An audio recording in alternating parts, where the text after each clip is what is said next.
நீ பிச்சைக்காரியாடி? பேங்க்ல வேலை செய்யறேன்னு சொல்லி என்ன ஏமாத்திட்டியாடி? என்னையா பெரிய பேங்க்? நான் தினமும் பிச்சை எடுத்து 2 வீட்டுக்கு சொந்தக்காரி. அப்புறம் எதுக்கு பேங்க் போற? டெய்லி கலெக்ஷன் கொண்டு போய் பேங்க்ல கட்டுறேன்யா. என்ன நினைச்ச?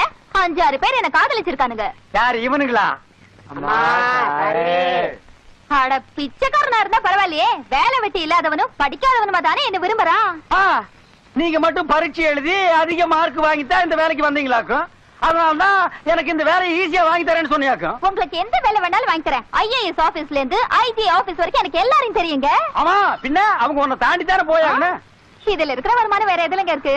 பேசாம வண்டியை வித்துட்டு நீங்களும் என் கூட பிச்சை எடுக்க வந்துருங்க. எது?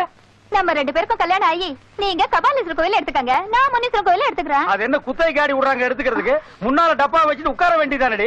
ஏண்டி உழைச்சு சம்பாதிக்கிற என்ன பிச்சைக்காரன் ஆக்குறியா?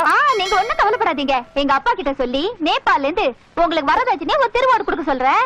பிச்சைக்காரர்